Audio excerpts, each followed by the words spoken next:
All right. Welcome, everybody, to the inaugural episode of Blue Jays Brothers. I am Dave. This is my brother, James. And our third brother, Dennis, is absent, but he's going to join us in future episodes. We've been talking about doing this podcast for a very long time. We are diehard Blue Jays fans for the last 35 plus years, probably. And we live far away from each other, but our lives are always intertwined with the Jays. And we're always excited to watch them play and talk about weird off-season machinations. So, James, intro yourself. Hey, everybody. I'm James. I've been a Blue Jays fan since I can first remember. My first memory as a person was celebrating the World Series in 1993. And I think, as Dave said it best, the three of us are separated by a combined probably 8,000 miles between Singapore, San Francisco, and Toronto. But this is kind of the one thing that brings us together and can bridge that distance. Albeit sometimes maybe a bit obsessive and a little bit too much if you ask our spouses, but for better or for worse, this is our thing. One last thing. I've told I'm well known within my friend circle and my work circle for being a little bit unhinged when it comes to Blue Jays baseball, especially when I tell them that thanks to the MLB TV app, I have probably watched some part of every single game for the last 10 years, which when you really sit down and do the math is over 1,600 baseball games. So, yeah. Feels like a low ball. You should be watching more baseball. I know. Why don't you, on the topic of you being unhinged, why don't you share our last Blue Jays game experience with the fans sitting at home? That's a good depressing way to start us off.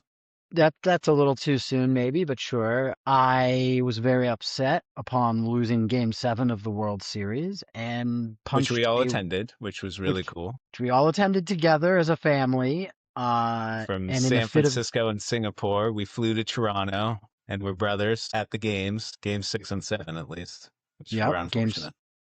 It was an unfortunate couple games, but we had a good time. In a fit of rage, I did punch a concrete wall and ended up breaking a bone in my hand, which wasn't ideal, and have been struggling with a lengthy 3-month rehab from that. So, we're moving forward, we're moving on, and we're separating. Been a bit of a whiny rehab, folks. So we're excited to be talking Jays, right? We're separating. Right, yes, we're separating the trauma of the Game 7 World Series loss from our fandom in general as Blue Jays fans, and we're healing, and we're moving forward together. That's what I would say.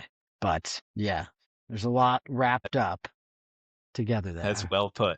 I've been trying to do this episode since that horrible night/morning in late October/early November. And neither of my brothers could stomach the thought of talking about the Jays because it was too painful. And I was there too for a long time, but I don't know. At some point, it just felt like talking about it and getting excited about the next season was better than wallowing in my misery about the end of the last one. I agree. I will say when I think about it, my body physically hurts, but I think that's normal, and we'll move on together. And look, if we learn one thing from it, if I learn one thing, it's that there's more important things in life: your health, your well-being, your financial well-being. And it did bring us a lot of joy last year. That playoff run was the most fun I've had experiencing sports in, at least probably since I was in college and the Trojans were winning national titles. That was amazing. And the only other experience that compares was the Jays in the early 90s in the World Series years. That was just a great, great run. But I was with you. I was devastated afterwards. I spent the whole flight back to San Francisco the next day, literally crying my eyes out. People around me, actually, they understood exactly what I was going through because there were a lot of people in that same boat and an unfortunate number of Dodger fans coming back to California. But, as time goes on, I'm excited to see what the Jays have in store for us this coming year. And I don't know. I'm very on the fence. I waffle. I tend to be a very glass half empty guy. And so, going into last year, I thought the Jays aren't even going to be a 500 baseball team. And then they shocked us. They won the AL East. They went all the way to Game 7 of the World Series. It was an incredible, incredible run. Everybody seems to be predicting the same this year. And I'm like, I don't know. Are they that good? And then I remember that playoff run and I'm like, wow, yeah, maybe they are that good. What do you think? I think so. Last year, I remember around this time, I was at the gym listening to podcasts, as I do every day, hearing the over under was 78 wins at the time last year. And I thought to myself, I think shit, that I was my should put a call. Yeah. that was the official Vegas over under. And at that moment, I was like, Was man, it? yeah, man, I don't bet Wow. on the Blue Jays, but like, this is like a pretty easy bet. I should bet the over. And I was thinking maybe they finish 500. And then as the season went on, that series at home against the Yankees on Canada Day, uh, Yeah, that was money. that was the turning point, I think. And then there just kept being these moments where you're like, this team can't possibly win this series. They can't win this game. They can't win this series. And then they just kept doing it. It reminded me a lot of the Giants' first World Series in San Francisco in 2010, where they were the torture Giants and they were inevitably winning every single one-run game. And on paper, they were like, these guys aren't that good. But they were greater than the sum of their parts. I think that's the saying. So That is no, definitely insane. I think the clubhouse vibes, I think the underdog vibes partly fueled some of their magnetism. And I do probably have a little concern that they're less so the underdog and they're not being counted out as much as they were before. And I'm curious to see how that might impact the way that they play. But I know they're a hungry group of guys. And I think the clubhouse is there. But Well, I yeah, feel like they had, I feel like they had, it was such a strange mix last year because they had like a bunch of fairy tale type seasons, like George Springer. Are you serious? At age 35 or 36 or whatever he was last year. And then at the same time, they got like, I mean, until the playoffs, I know Vlad was a monster in the playoffs, but he had like a pretty pedestrian regular season. I don't even think he had 4 WAR last year. I So looked it like, up. George and had then, his they second had best like, season. yeah, George, I mean, was absolutely money, but Vlad was not superstar level. And then you had Barger breaking out, but then he kind of came back to earth before the playoffs at the end of the season. And then, Ernie Clement was solid all year, as he always has been, but it wasn't really until the playoffs and he went on that crazy hitting spree that he became like, you know, I mean, he wasn't even an everyday player last year. I mean, I guess he probably did end up playing every day, but I don't know. But It's maybe this tough leads us to into our discussion of what's been going on. So yeah, let's get into it. Let's do it. All right. So the offseason started out very strong. I think we were together at Thanksgiving when the Jays signed Dylan Cease, and we were like, this is sick. And then they kept going. They got Ponce, they got Tyler Rogers, they signed Okamoto. And then it seemed like they were on the verge of getting either Tucker or Bo or some other big star level player. And then they just didn't. And so like it was a weird offseason. And then it started out like, oh my God, the Jays are like winning the offseason. This is unbelievable. They're getting everybody. And then at the end they missed on everyone like they kind of always do. They're always the bridesmaid, never the bride. And so like did it walk back some of the perception of the Jays as this new up and coming superpower that everyone wants to play with? Maybe. I think two things I'll say. I think they did a really strong job getting ahead of the market. I think with the upcoming impending CBA negotiations and a potential lockout, players are getting and a potential salary cap to come out of that. Players are getting astronomical contracts this offseason compared to last season. Like insane contracts for the most part. And especially in the second half of this offseason. Framber Valdez getting 3 years, 115. Oh, getting $42 million a year. Wait, did Valdez Kyle. sign today Yeah, he signed with the Tigers. 3 years, 115 with million. the Tigers? $38 million a year. With the Tigers? Yeah, with the Tigers. That's really weird. At least it's not the Orioles, so that's great, to be honest. Yeah, that's But no, true. I think Yeah, I mean, to reflect, I think that players still I think last year did a lot for the perception of the team, the city, and the organization. I don't care if players say they really wanted to play here and then sign somewhere else. That means nothing. But I do think that like we are more of a place for free agents than we were last off season or off seasons prior. And I applaud Ross. I applaud Ross and Mark for getting ahead of the market. and signing guys to deals for 30 million a year, 15 million a year, instead of having to sign dudes for 45, 50, 60 million dollars a year. I mean, it's not our money, but at the end of the day, they still will have a budget from ownership. And you kind of, even though it's not our money, you want them to use whatever money they have wisely to build the Yeah, team. Kyle Tucker's not that good. I mean, No, he's really good, but he's not. I mean, that he's not a contract is hustle guy. insane. 60 That million a year contract is for insane. him, 45 million a year for Bo. Like these numbers That's are also insane. That's insane. outrageous. And I mean, good for them. I mean, good for Bo. I'll miss him. I'll always love Bo. Of Uh, course. and I mean, we'll get like, yeah. I just don't think. I don't know. Again, I'm constantly going back and forth. I don't know if they replace his production. One day I'm like, well, Santander's going to be back, and he's hopefully going to be healthy, and he'll be okay. But Barger full season. Hopefully he takes it up a notch and he'll make up for it. Okamoto, we don't really know what to expect, but hopefully he can provide some positive offensive value. And I mean, in an ideal world, he's a star level player, but I don't think we can really expect that. But I just can't tell where we're sitting right now if that balances out for losing Bo and not replacing him with some other star level offensive player. I think they're doing the classic make it up in the aggregate kind of thing, which prior to last year we would have snarked at, but seeing how last year went, we have more faith in them. And I think they can make up his production in the aggregate amongst all those players. But what I don't think they can replace without someone, a different face in there, is someone that can break up the lineup the way he does in terms of his style and his skill set as a hitter. I think what made their offense so good last year was their lineup was so diverse, and it seemed every night John Schneider put the perfect 1 through 9 lineup card together. Like he could almost do no wrong in that regard. Offense just clicked in a way. Like you have one guy hitting bombs, you have another guy getting on base, you have another guy hitting singles and doubles every at bat, and you've got dudes taking 15, 20 pitch at bats in between power hitters, wearing out the pitcher who then has to face a power hitter next. And it was like you had this amazing balance. And I don't think with the players they have a guy with the same bat to ball skills that can slot in the middle of that lineup and break up that string of slugging power hitters. That's the only thing that I think they currently aren't replacing.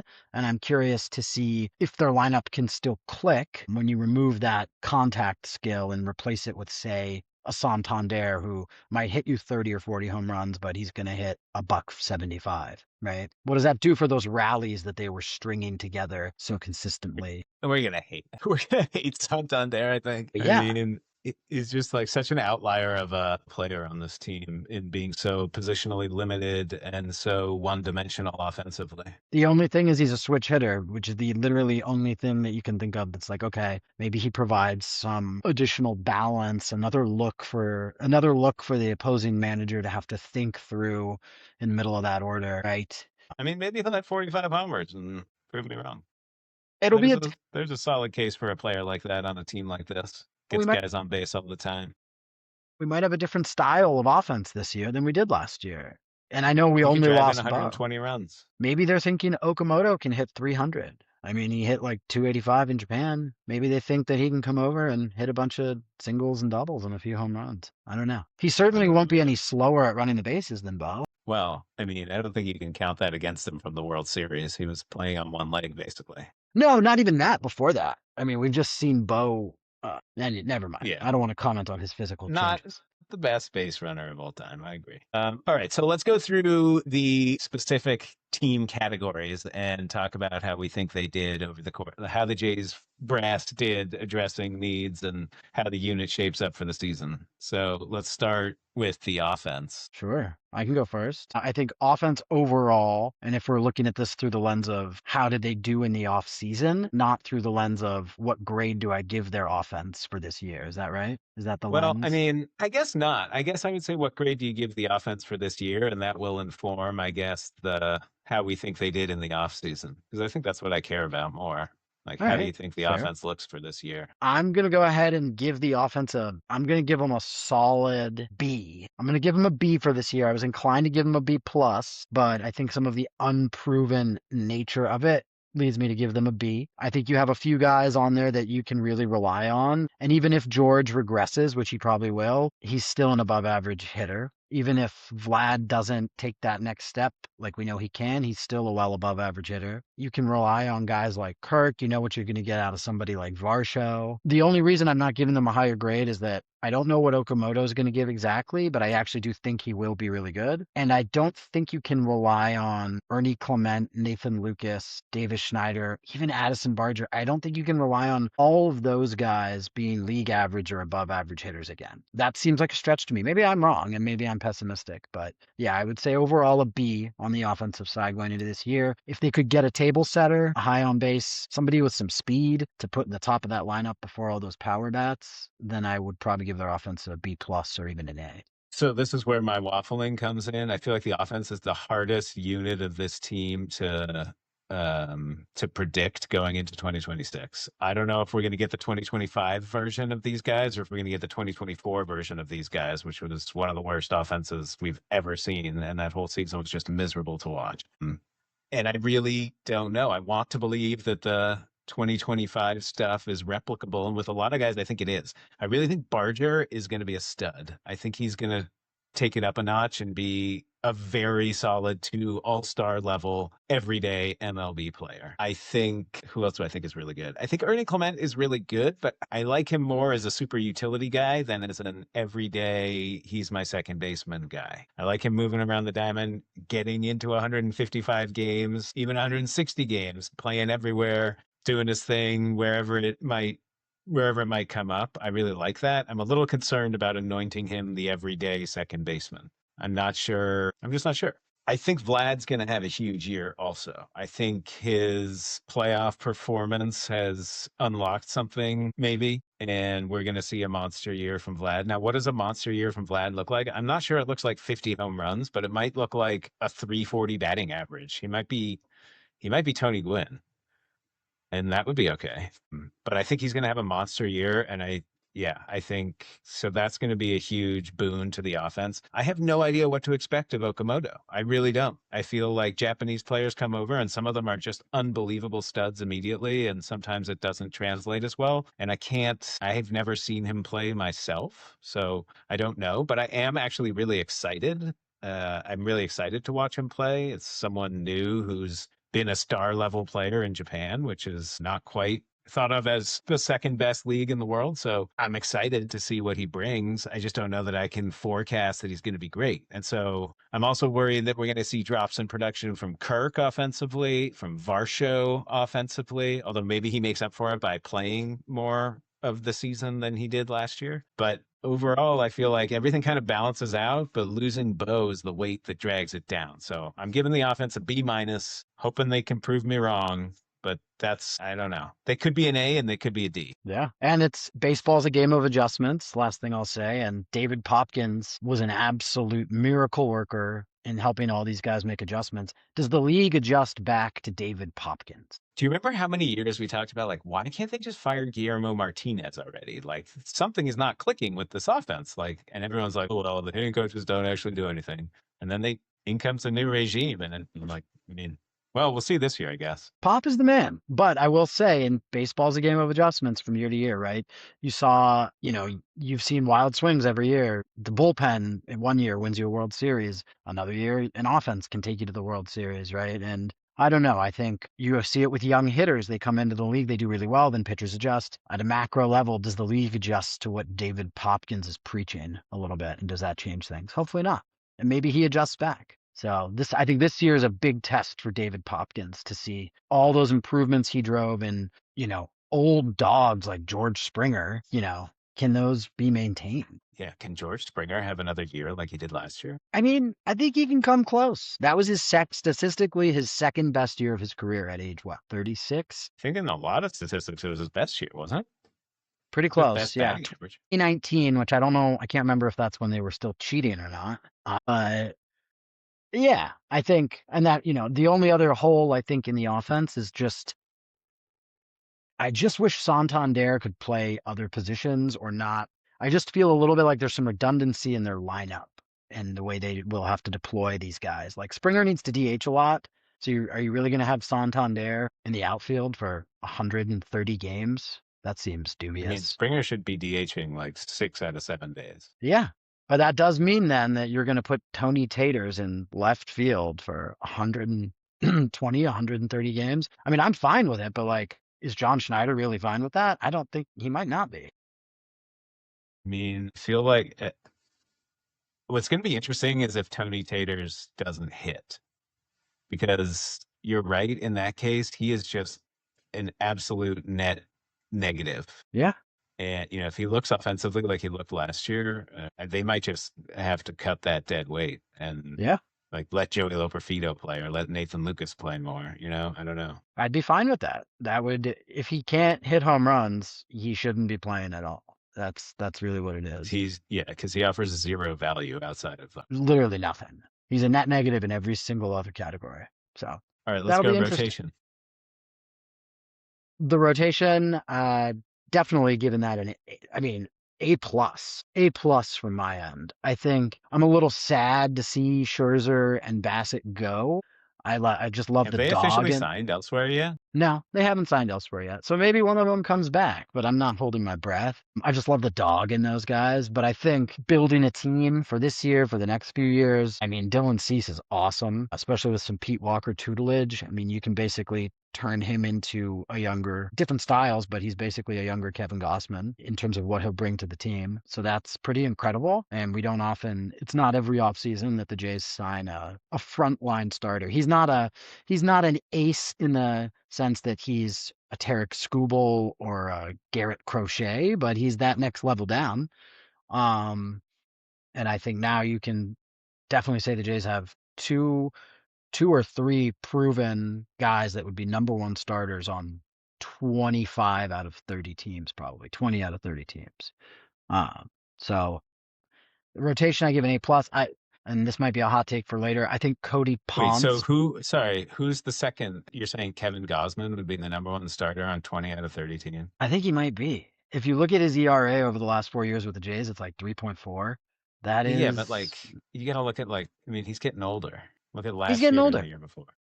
He's getting older, but I think he's got another year left in him. I just think that the Jays have, I'm gonna look up his stats for 20, 24, and 25. I mean, he's I think, very good, obviously. I love Kevin Gosman, but is he a you're saying he's a top 10 pitcher in the league yeah. If you look at pitcher like ERA plus or pitcher WAR, I believe he is top 10 over the last few years. over the last 2 years? Go to Baseball Reference. You can do the little highlight I'm thing. going, dude. I'm going. Keep going with your rotation grades while I look this up. So I think Cody Ponce is going to be absolutely lights out. I think he's somebody that people are overlooking. He might have to pitch out of the bullpen to start the year. We'll see. Interesting. I'm not. Do you think that's going to happen? I'm What? Because not sold. Barrios will be in the rotation. I think they would give Barrios. I think it all depends on how everyone's pitching in spring training. If it were up to me, I might even go with a 6-man rotation, just because I don't know how many innings they're going to realistically let Savage pitch. He's not going to get 200 innings in his first full year in the league, right? I'm not sure Bieber is going to be healthy to start the season. You look at the way he pitched, taking that opt-in for 1 year, 16 mil. If he was fully healthy, he would have got a lot more money on the open market. So I think there's something kind of funky there with Bieber. I don't necessarily think he's going to be healthy to start the year. He might have to miss the first month or two of the season. And if that's the case, then everything's set. But if Bieber's in the mix, then they either go with a 6-man rotation, which I'm fine with because I don't think all these older guys and young arms that haven't done it before are going to be able to pitch 200 innings. Or you got to pick someone for the bullpen, Barrios or Ponce. And I think Ponce's stuff plays in the bullpen a lot better out of Barrios's. Ponce can throw harder. He's got that devastating curveball thingy pitch. So in any event, they right now have six very good starting caliber pitchers. And then they've even got Eric Lauer. I think Bowden Francis will probably start a few games at some point and he'll be better than he was last year. So this is legitimately the deepest rotation we've ever had, albeit maybe they do lack a true number one ace. That could go toe to toe with a Yamamoto or a Skubal. They might not have that guy. Dude, in WAR over the last 2 seasons, I Mr. told you. Kevin Gosman. Wow. Yeah.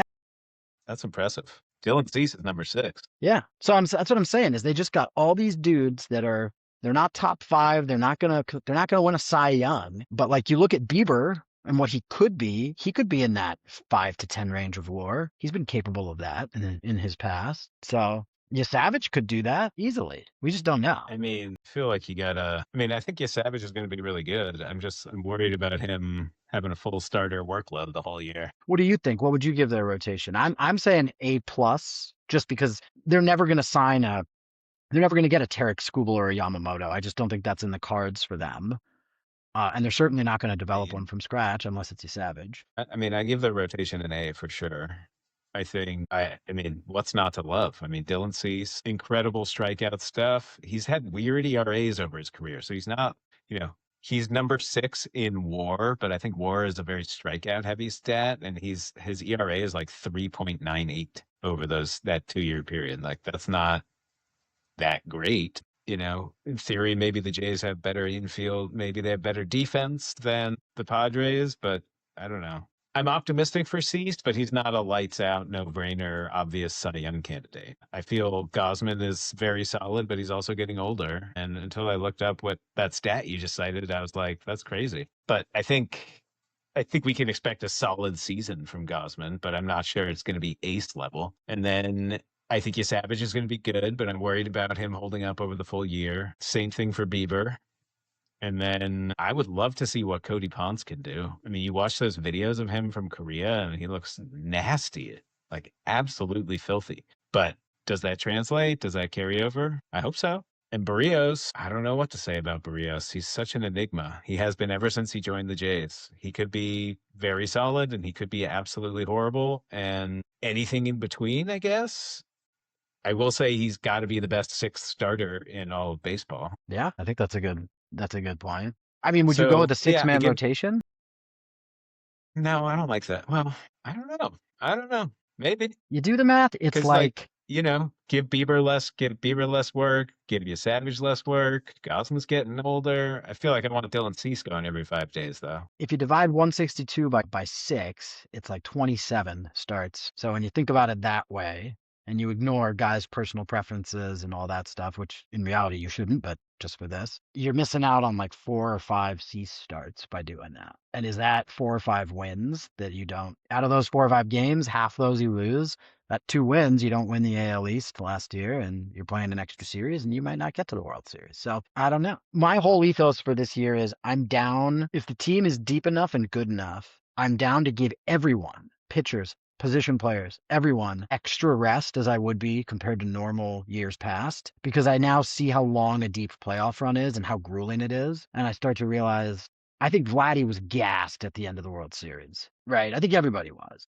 Everybody was for sure. If you give I feel like the team's deep enough in general that you could kind of give everyone an extra 5% off in terms of off days and just see what that looks like. Maybe you're not competitive enough against the really elite teams to do that, but maybe when you play shitty teams, you just give dudes extra days off that you didn't do last year. I don't know.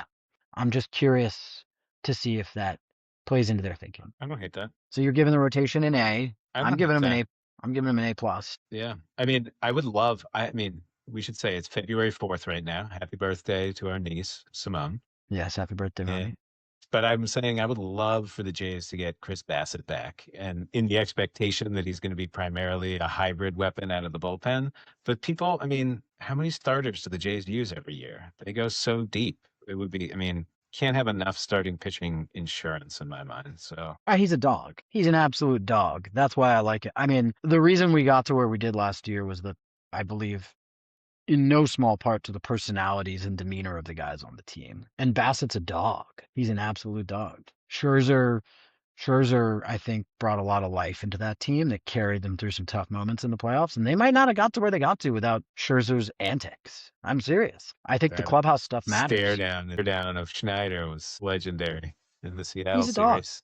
This is why I'm glad they didn't get Framber Valdez. I don't want some guy who has a reputation for not being a team player coming on this team. Kyle Tucker has a reputation for not hustling. I don't want to pay some dude $60 million to not hustle. That's our identity. Can't put a price on the team's identity. Yeah, I mean, another reason why Santander is not a fit on this squad. No, that was a weird Such an move. outlier of a deal. That was a weird move made at a time of utter desperation after 2024. But that's what I'm saying, right? Like 1 year ago at this very moment, we were clutching at the straws of Anthony Santander's power bat and being like, oh, at least we got something. This offense is terrible. And then boom, that exact same team takes us within a hair's breadth of the World Series championship. God, Dodgers. Yeah, don't go there. Boo, But yeah. Dodgers. All right, so you're giving him an A. I'm giving him an A plus in the rotation. I just think the Yeah, bevy so of let's go to depth. the bullpen. The bullpen going into this year, this is going to sound a little wild, but I'm giving him a B plus. This is a little bit out there. You're an idiot. It's hard for me to say this because of how much Jeff Hoffman's insane home run propensity stings still. But if you look at the Not Jays just bullpen, home runs and walks. The best combination that a closer could possibly have. if you look at the Jays bullpen last year at this time on paper, just as an exercise, and I heard this in another podcast, so I'm regurgitating, I can't take credit for this. And then you compare it to this year on paper, it is night and day. Night and day. And some of that's because dudes emerged, but some of that is also because we got guys. So I think like we finally What do you have a mean? little bit of Give me some examples. so Aside from Louis Varland, who have we got? I guess Tyler Rogers. Tyler Rogers. You're pushing Lauer into the bullpen. He's a guy that emerged last year, but by having so many starters, you're either pushing Lauer or Ponce into the bullpen, right? And so if you just compare, we had Chad Green in our bullpen at this time last year. Chad Green. Yeah, well, I mean, at one point, Chad Green was good. I mean, he was good. He was good. So I'm just going to tell you their 2025 opening day roster, right?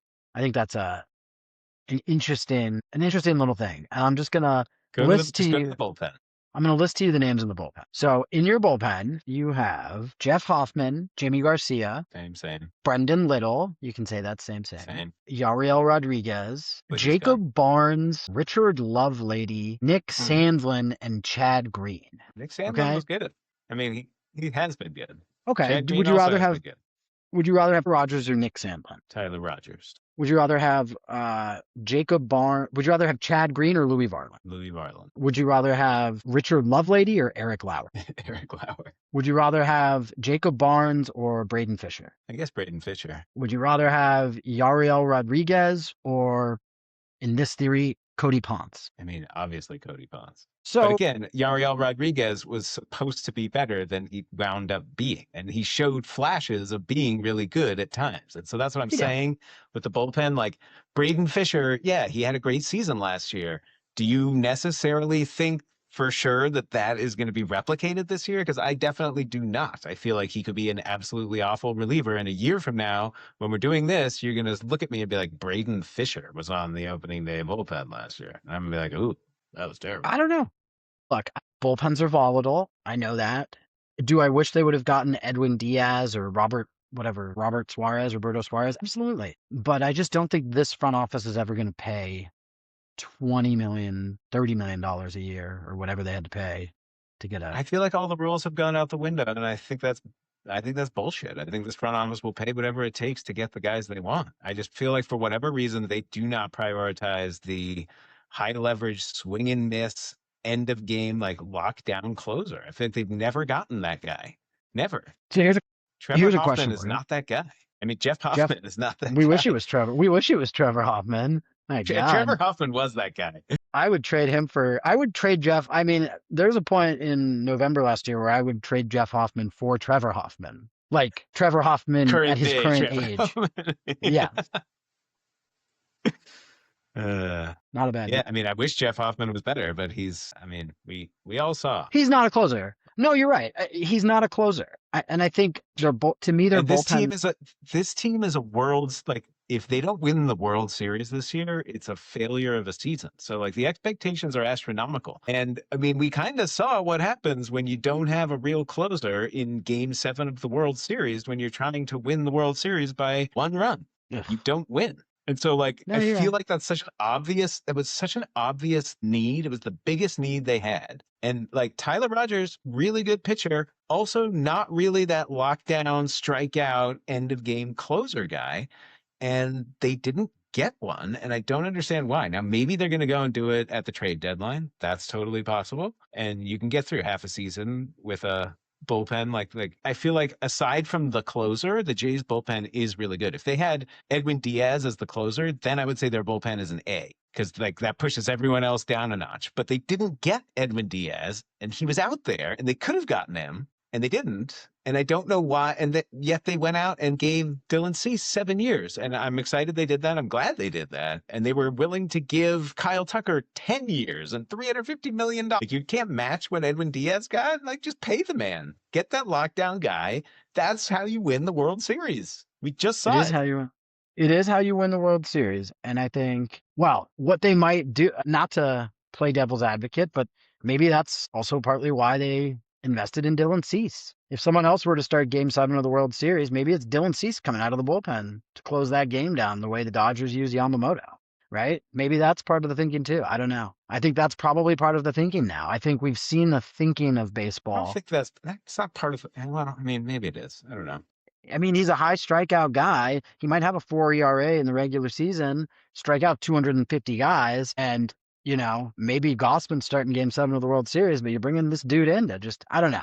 I think, But I feel like you're not thinking about that at this point in the like the starters who are coming out in relief in Game 7 of the World Series to close things down because they're like unhittable are the ones who just catch that pixie dust at the right time at the right moment. Like Yamamoto's amazing, but he also probably had the best 1, 2, 3 week stretch of his entire life at the exact right time. And so, maybe that's Kevin Gosman next year. Maybe that's whoever. Anyway, yeah, I they're think getting their seized bullpen with the and 200 regular season innings and the game 1 playoff starter.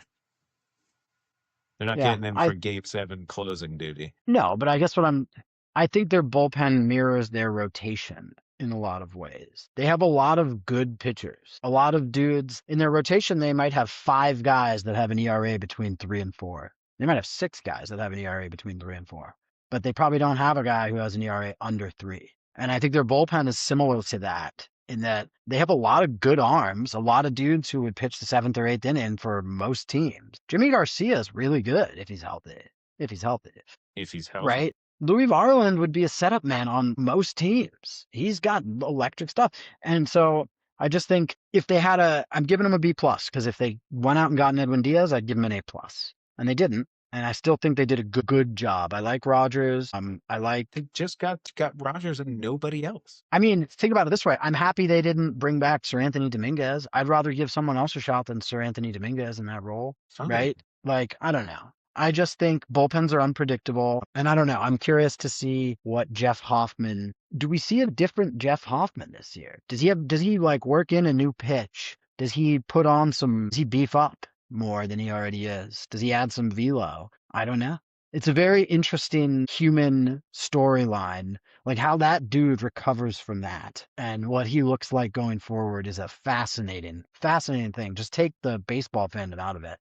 I mean, that is the most traumatizing result for a pitcher that you could ever have. He blew Game 7 of the World Series, the most epic blown save you could ever have. How does a closer come back from I that? mean, the only more epic blown save was Mitch Williams to Joe Carter when the walk-off home run. At least Jeff Hoffman, the game wasn't yet over when he exited the game. The game wasn't yet over, but if Mitch Williams closes that game, they don't win the World Series. Right, exactly. So I don't know. He quite literally blew the World Series. Like he was closing out the World Series and he gave up the tying home run with 1 out left to go. To the number 9 hitter. And it's just so heartbreaking as a fan. You just try to put yourself in his shoes and you're like, how does this guy come back and do this again? How?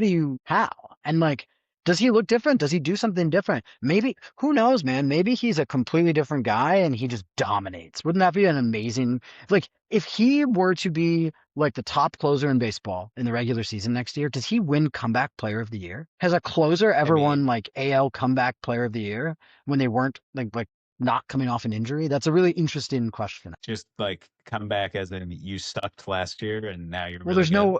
It doesn't say to win AL comeback player of the year that you have to have been hurt. You sucked last year and you had the most epic traumatic meltdown in the history of closing baseball games. If he comes back and is like 1 or 2 in the AL in saves and is a lockdown closer, I think he wins comeback player of the year. All right. I'd vote for him. If he, I mean, if he comes back as a lockdown closer, I will eat one of these hats behind me. Yeah, it's just interesting. I find that to be a fascinating, as much as I like hate him, I don't think I've ever wanted him to succeed. I hate him for what happened in that moment, and I hate the front office for putting him in that moment. But I've also like never wanted him to succeed more than I do now. Just like as a human, I'm like, I really just want to see that guy win a World I mean, Series and that's redeem himself. how noble of you. I just want the Jays to win the World Series. And if Jeff Hoffman can contribute to that, that's amazing. And I would love it. I'm not going to hold my breath, though, because I'm traumatized by my Jeff Hoffman 2025 experience from Yeah, start to finish. I mean, he had moments of brilliance for sure, whole stretches of brilliance. And then he had whole stretches of just, you can't give this guy the ball. yeah, no, it's so many moments where you're like, man, John pulled the right card here. Oh, he did the exact perfect thing there, set the lineup perfectly, brought the right arm in. And it's like at some point, those moments do run out. We really pushed our luck. Uh, but all All right. right. So So give me the overall offseason grade. overall offseason grade, I would say I'm giving overall offseason grade a B plus, a B plus. It can't be an A because we let Bo walk and we didn't replace him with someone that can do the same things. We didn't get a closer either. And so, but I will say, I think we got three very strong pitchers in Ponce, Rogers, and Cease. And honestly think, and this will be something I talk about later, I think Okamoto is going to be a stud. I don't think you hit 30 home runs for 6 years straight in the NPB and come over and just fall flat. There's not many So cases of you guys say, who have been wait, so your grade is a B plus? B plus. Okay, Yeah, okay. I think I have to give it a B because I mean, no question the pitching is better, but I think there's a decent case to be made that the offense is worse. And like yeah, for a team that's clearly pushing all its chips in and going all in to win, like why not just make everything better? Like they did yeah. miss on Tucker and Bo. It seems like they were never really interested in bringing Bo back, which I don't understand really. Or maybe Bo was just never interested in coming back, but it's weird to me that they weren't more in on Bo, and I don't know. I feel like they missed the boat on getting that big bat, and I hope Okamoto is that big bat. But I'm just in wait and see mode with him. I have no idea what to expect. I'm excited to see though. Yeah, I think that's the key where our grades differ. Is I am bullish that Okamoto is going to be an absolute stud. I've watched a lot of videos of him and seen him hitting off of MLB pitchers in the World Baseball Classic, hitting bombs off Roki Sasaki 100-mile-an-hour fastballs. The dude is a stud. You do not hit 30 home runs 6 years in a row in Japanese baseball and not produce in the MLB. Is he what you're most? Our next question is, what are you most excited to see this year? Is it Okamoto? Wow, awesome. I mean, the dude is an unknown in respect, like in most people's minds, but just look up some videos of him. I mean, he's a hitter. And I looked this up thanks to a little help from ChatGPT. On average, your average Japanese baseball player that performs at a high level in Japan and comes to the MLB, on average, they lose anywhere between 10 and 25% of their offensive production. The one exception was Shohei, who actually his OPS was higher in the MLB than it was in the NPB, which is insane. He's a unicorn. Yes. He transcends humanity. He is superhuman. It was something like Hideki Matsui got 16 or 18% worse. Ichiro got like 12% worse. So like star players from Japan to the MLB in general, 10 to 25%, you can lop off their production pretty So reliably. if you lop, so what was his like lop 15 or 20% off Okamoto's Japan production? What does that translate to? His OPS was like 870 in Japan, so 10% would be 87 points. So, just under 800. So, I mean, like, he's probably going to be between a 750 and 775, 800 OPS player. I like the fact that he's 29 years old. He's got a lot of experience. What I really admire is his consistency. If you look at his stats every year in Japan, like every year the exact same. And I think consistency is something that our offense could use some improvement in.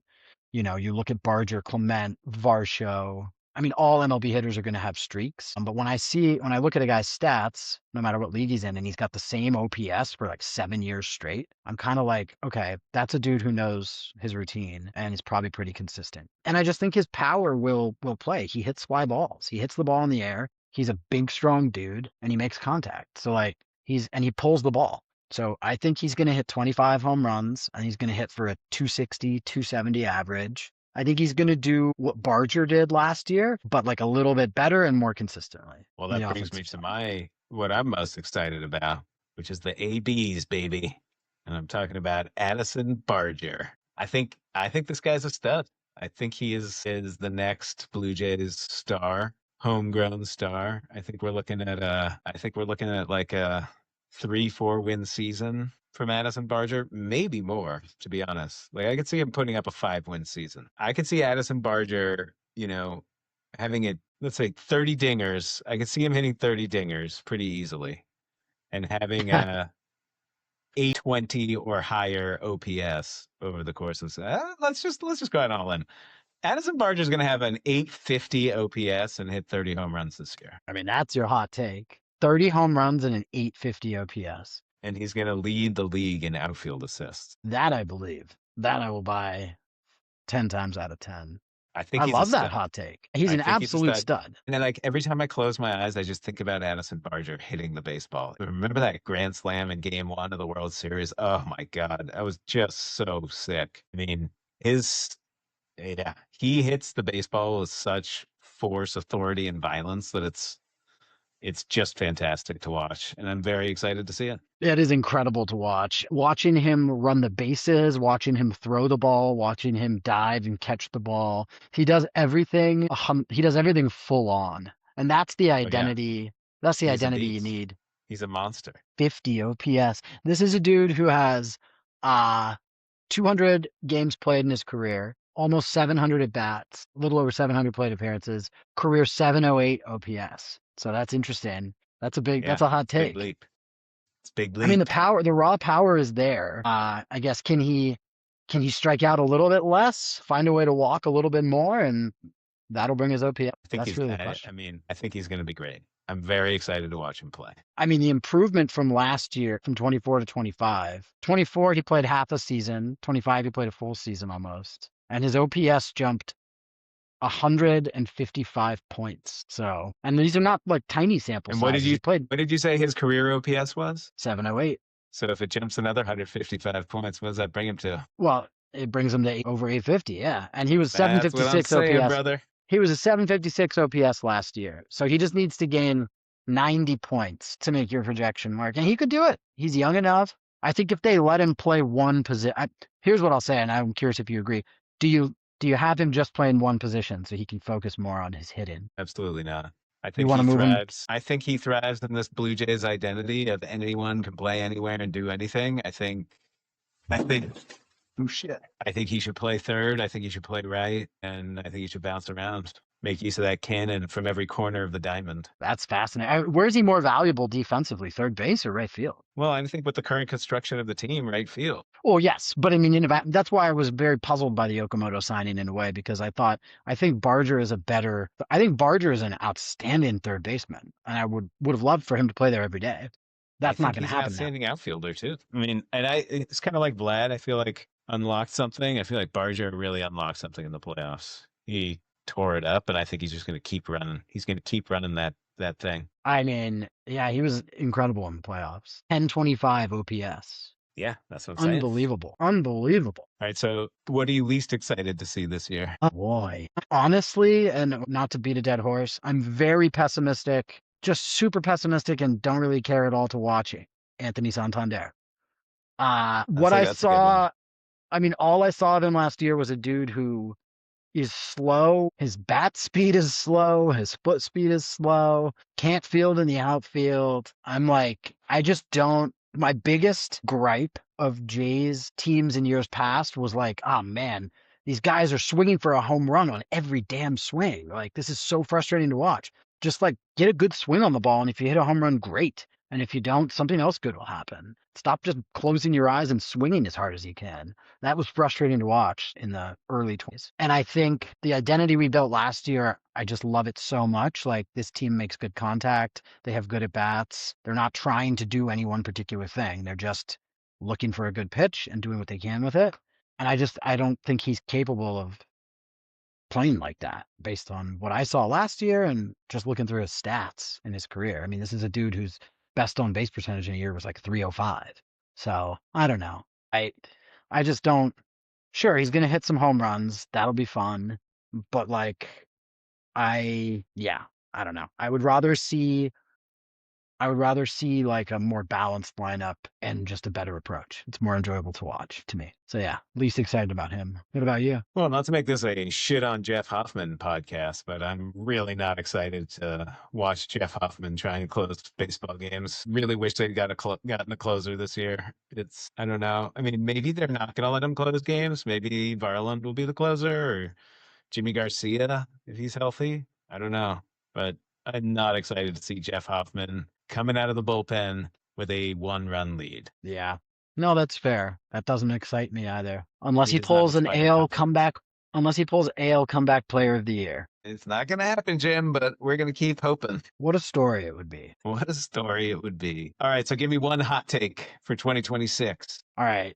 I'm going to give you I'm going to give you two briefly. Number one, Kazuma Okamoto, and this is going to sound repetitive, but Kazuma Okamoto out-hits Anthony Santander and pushes him further and further down the lineup as the season progresses. I Do think you Okamoto's think going to. Okamoto will out-hit Bo Bichette? No.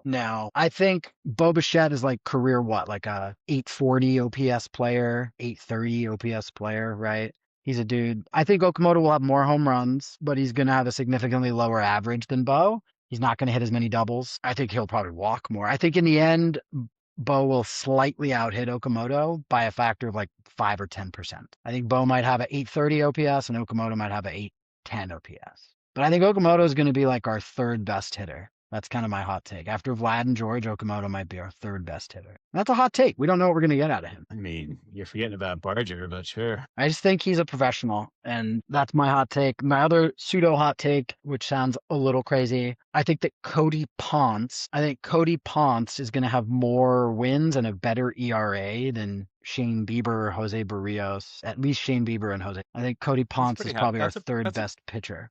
I'd say that's a warm take. I'd say that's a warm take. I don't know how Maybe a hot hot it take is. would Like be maybe Barrios is a low bar.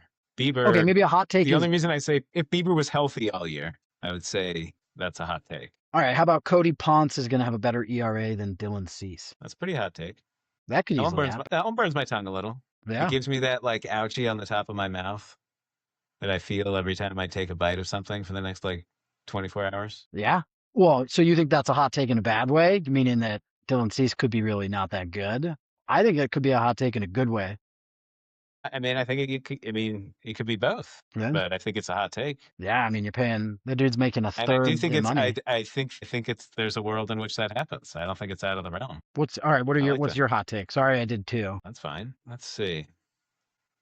Vlad's going to win MVP this year. What? This is the year Vlad puts it all together and becomes the hitter he is. Now, he might not hit 50 home runs. He's not going to lead the league in home runs, but I think he might win a batting title and have an insane on base percentage and have like a 1,000 plus OPS and win the MVP for the World Series champion Blue Jays. I mean, that's an amazing hot take. I love that hot take. I mean, yeah, I don't know. The glass got half fuller as the show went on, I guess. I mean, your cup runneth over. My cup runneth over indeed. Then I mean, it's my not win it a. all towel next year is going to be true. So, in 2021, when his first year as an all-star, and oh, by the way, he's been an all-star for 5 seasons straight. That's pretty insane. I mean, that's not a thing because it's just like, yeah, of course he's an all-star. He's like one of the most recognizable players. So he's going to get voted in every year, no matter what. So to give credence to your hot take, 2021, his best year as a player, 1,002 OPS. I mean, he hit 48 home runs. He's not going to do that again, but he finished number 2 in MVP voted. Yeah, to Shohei. To Shohei, when Shohei put up 9 WAR. I mean, I love it. I think that's a great hot take. And I think it's reasonable. I think he could easily, yeah, I think Vladdy hitting 350, 340 for his batting average with like a 430 on base percentage is not out of the realm of possibility. I think so. Let me frame this correctly. I think that around the All-Star break, there will be discussion around whether Vlad can hit 400. I don't think he's going to hit 400. I don't think, but I could see 350. But I think he's going to be hitting so hot and he's going to be like over 400 for a large part of the early season. And like people are going to be talking about it a little bit. And so that talk is going to linger further into the summer than it normally would because Vlad's going to have such a monster year. All right. This is fascinating now. In the entire history of baseball, there have been 35 players, at least this list says, that have hit four in a season. Most recently, I think it says here most recently was 1922. Is that right? Ted Williams did. 25? 1930? No. Didn't Ted Williams That's do it in the insane. 40s? I think it's in the 40s. If it was like a war shortened season, though, I don't think. Oh, yeah, you're right. You're right. Ted Williams, 1941, was the last player to do it. This is Wikipedia. Supposedly, Ted Williams in 1941 was the last player to hit 400. This dude named Josh Gibson for the Homestead Grays did it, but that was not in MLB. That was in the that was the Negro Leagues. But yeah, MLB wise, it was Ted Williams, 1941. Overall, it Holy was a guy shit. Listen from to this. Listen to this. Ted Williams, 406 average in 1941. On the morning of the final day of the season, September 28th, 1941, Williams' average was 399.55. It was like a fraction of a fraction below 400. But because the league rounds up, he officially stood at 400. His manager, Joe Cronin, offered to let him sit out the final doubleheader against the Philadelphia Athletics to preserve the mark. Williams famously refused, saying, "If I'm going to be a 400 hitter, I want to be known as a 400 hitter all the way." He played both games of the doubleheader, going 6 for 8, 4 for 5 in the first game and 2 for 3 in the second, and his performance pushed his final average to 406. I mean, that is epic. That is legendary. That Now, is, full disclosure, that was Gemini who told me that. So if the robot made it up, it's not my fault. I mean, Ted Williams was a baller. There's no. That is amazing. I thought But yeah, it Tony links to the Gwynn did it once. links to the baseball hall of fame.org. So I feel like it's a pretty reputable source. I really thought Tony Gwynn did it. I mean, if you're talking about Vlad's epic playoff performance this year, he hit 397 in the playoffs. That's what I'm saying. 397. So if he could do what he did in the playoffs, I mean, he's not going to do that over a full season, but yeah, I mean, if Vladdy hit 350 with 25 home runs, that is in consideration of an MVP season. He's going to be the MVP. Jays are winning the World Series this year. The highest Tony Gwynn ever hit in a season was that was the strike season. No. In a full season, the highest Tony Gwynn ever hit was 372 in 1997. Jeez. At the age of 37. 220 hits in 149 games at the age of 37. Pretty good. That's Yeah, pretty I love good. that hot take though. I mean, if Vlad wins MVP, we're winning the World Series. That's my hot take to build on your hot take. I mean, that was literally my hot take. You just stole my hot take and called Oh, it that's your part hot of your take. take, is that we also win the World Series. I got it. I mean, I did say that. We'll rewind and play the videotape. Is it going to be a Cal Raleigh versus Vladdy debate all season long? No fucking way. Cal Raleigh's great, but he's not going to hit 60 home runs again. He's not going to be in the MVP conversation. No, you're right. There's no way. He can't physically do that. Cal Raleigh played 159 games last year. It's absurd that he didn't win the MVP. I'm sorry. Like, also being a catcher and hitting six, like, I'm sorry. Like, you're doing a lot. The dude caught 121 games, then played 38 other additional games as a DH, and hit 60 home runs. It's absurd. It's an absurd season. He got robbed of the MVP. Yeah, that was bullshit. That was not right. That was just But big. Vladdy's going to get it fair and square this year, though, baby. Yeah, I mean, the AL was an interesting league. I think it'll be an interesting year. That's the other thing that I wish the Blue Jays had done was I wish they had traded for Brendan Donovan. That would have been a nice fit. That would have been.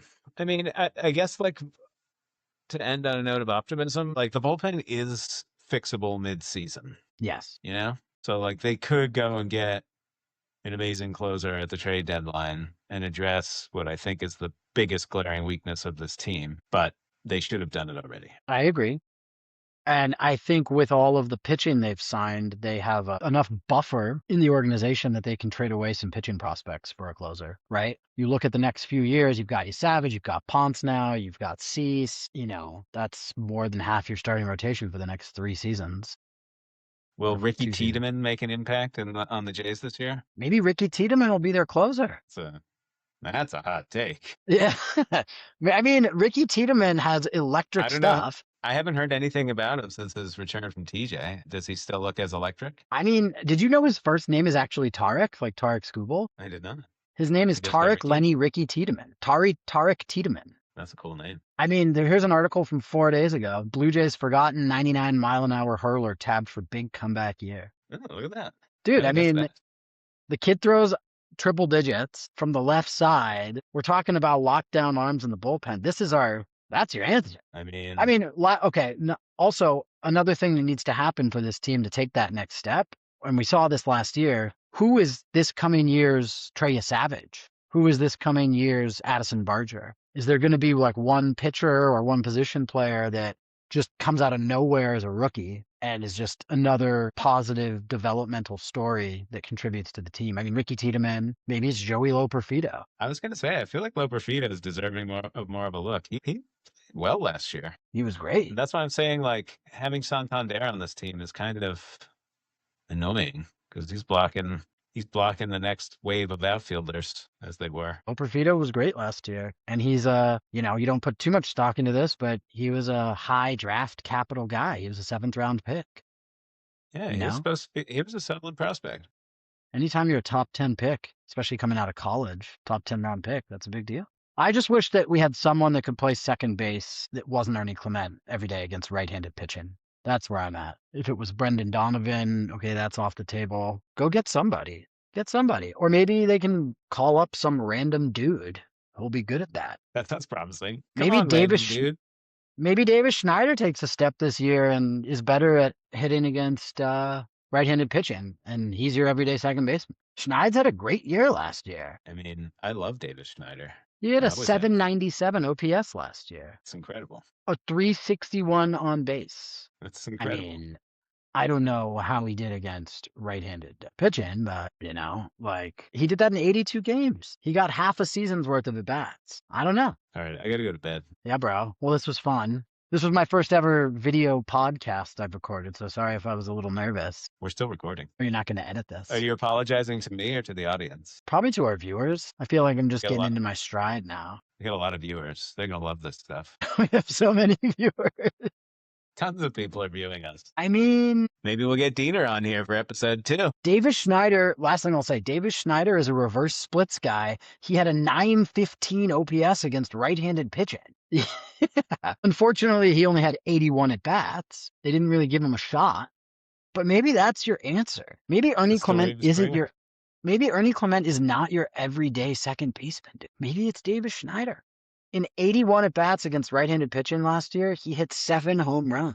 I feel like, Davis Schneider is an important part of this team. I don't know if he's the everyday second baseman. Maybe not, but I really think that they should give Springer, Santander, Arsho, probably Okamoto, 1 day off every week.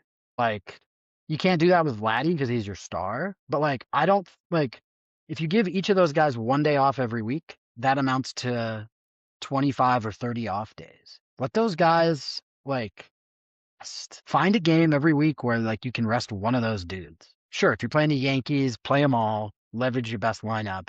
But if you're playing outside the division, once a week, let one of those dudes rest. I think that would go a long way. They don't want to rest that often. George is a different story. Vladdy doesn't want to rest. I'm sure Santander's down to take a rest. I really don't think he's going to do anything for us. I think you're right. I think he's dead weight. I'm not optimistic either. I mean, there's nothing to be. They'll cut him if it becomes apparent that he's dead weight. I do believe that. He's only hit for over an 800 OPS twice in his career in 8 seasons. He's done this twice, hit over 800. One of them was the COVID season, which he only had 165 plate appearances. And then the other was 2024, 814. He's just not a dude. Yeah, he's not a dude. Yeah. And on that Yeah, note, yeah. We gave him a lot of money though.